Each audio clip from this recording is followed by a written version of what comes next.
Welcome to the Plato Paradigm, a paradigm shift in reading Plato's dialogues. Episode 52, Euthyphro 10b to c. Socrates is still examining the claim that the holy is what is loved by all the gods. He's already made it fairly clear that the problem is what is the cause and what is the effect of being loved or loving. If the gods love the holy, why do they love the holy? Is it because of something about the holy, in which case we still don't know what the holy is, even if the gods love it? Or is it that because the gods love it, the thing is holy? This all sounds simple enough, but Socrates makes a meal of it. And so far he has pointed out that there is something which is loved, and there is the thing which loves, the loving thing. And Euthyphro seems to understand that, although it's not clear that Euthyphro is following what Socrates is doing. I mean, why is Socrates talking about the thing being loved and the thing loving? Euthyphro is surely not ready for what is about to happen. Socrates is going to confuse him with passive and participles and verbs, and importantly, affect.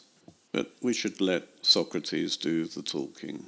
Legedemoi poteron to pheromenon dioti feretai pheromenon estin e di aloti, uk aladia tuto.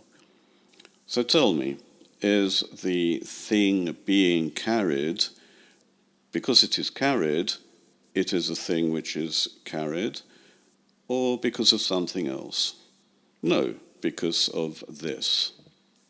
So Euthyphro understands that something which is being carried, we describe something as being carried, it is something which is being carried because it is being carried.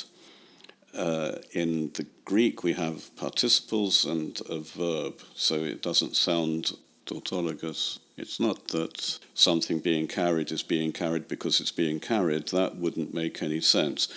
It's something which is described as being carried because it is carried. That's the verb. It is carried. If you see something which is carried, you can then say about that thing, it is something which is being carried.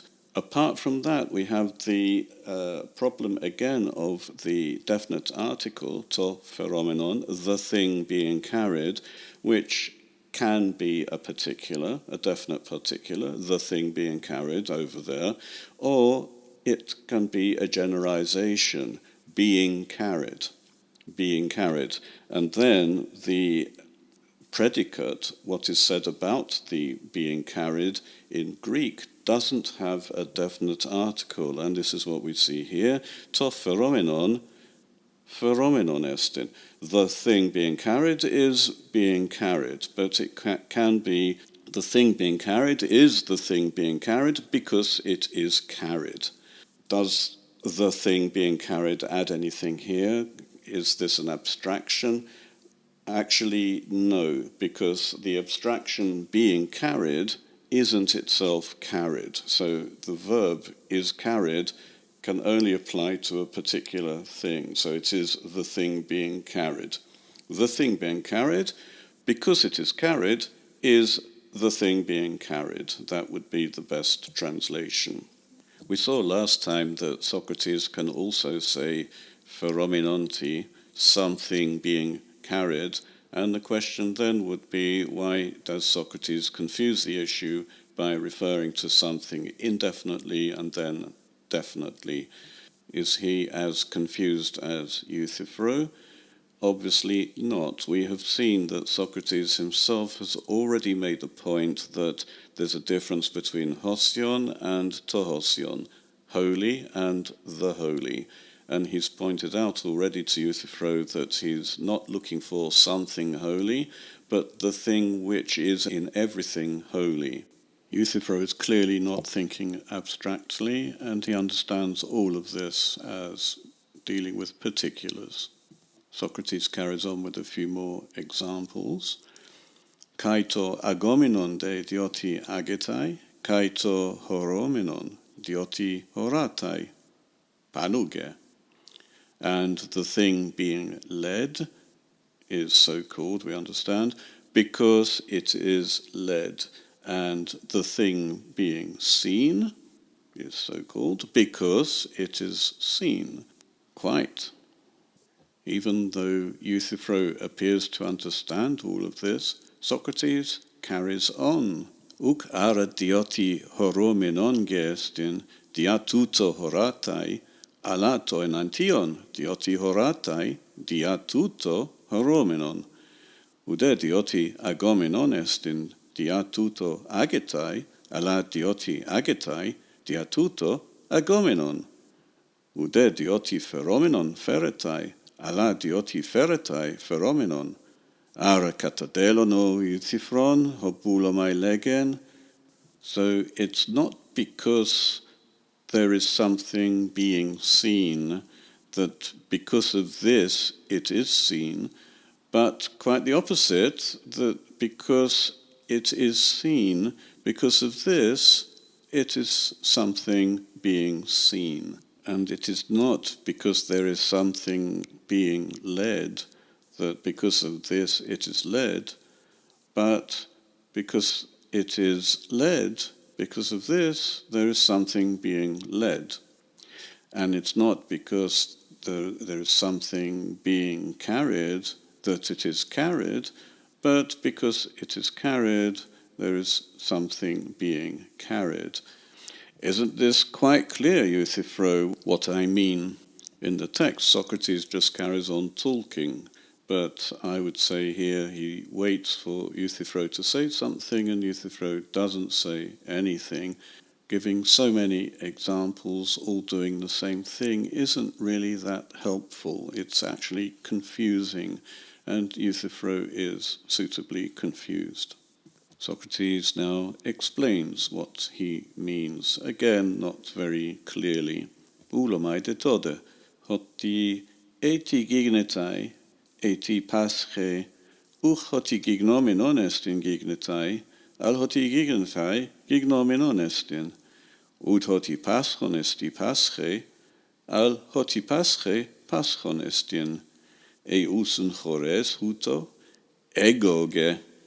I mean this, that if something comes to be, or if something is affected, it isn't that there is something coming to be that it comes to be, but because it comes to be, it is something coming to be. And it's not because there is something being affected that it is being affected, but because it is being affected, that there is something being affected. Don't you agree thus? I do indeed. The verb which I've translated as come to be is gignomai, which is cognate with words like Genesis, and it is applied to things which have come to be, or in other words, something which now is, which wasn't. The verb which I translated as is affected is pascho, which is applied to something which doesn't itself undergo transformation, like coming to be, but it receives something new, some new feature, or some external action. The verb pascho and its Latin equivalent, patior, would be most accurately translated by suffer. Something suffers an action or a new feature. And an adjective cognate with the verb patior is passivum. This is the passive. So we're talking about the verb which expresses passivity. So paschon is something which is receiving an action or something which has a feature, that sort of thing. And argument here is that if there is something receiving an action, we don't say there is something receiving an action and therefore it is receiving an action. It's because it is receiving an action that it is then therefore called something receiving an action. Socrates has chosen to talk about something which is coming to be or something which is receiving an action, but he could just as well have talked about something doing something extremely active, like breaking something. If he had said, there is something which is breaking, and therefore it is breaking, that's wrong. It's because it is breaking something that we can describe it as something which is breaking.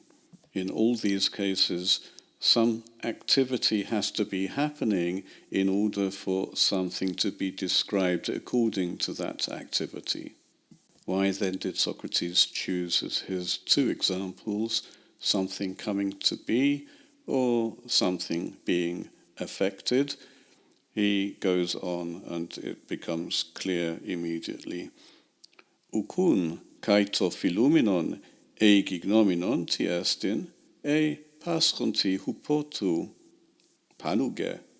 Surely then the thing being loved is either something coming to be or something being affected by something.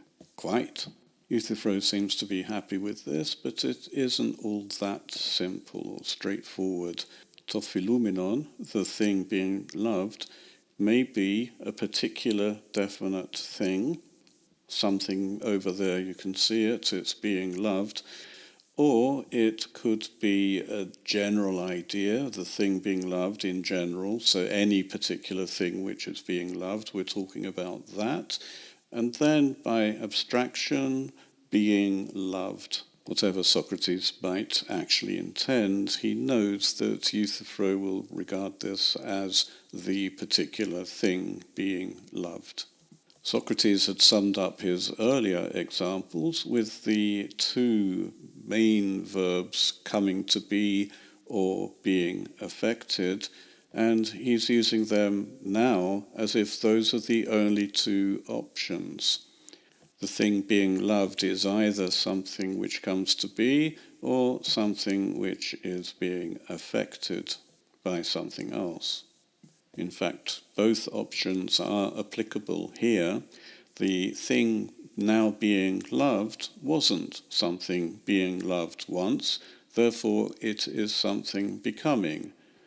It was not something being loved, and now it is something being loved. Furthermore, it is something which is affected by something else, because something which is being loved requires an agent to love it. Socrates knew that he was going to be talking about to philumenon, the thing being loved, which is why he concentrated in all of this argument on passive things and not active things. He knew he'd be talking about the thing being loved because the whole argument is about the God-loved thing, which is the holy.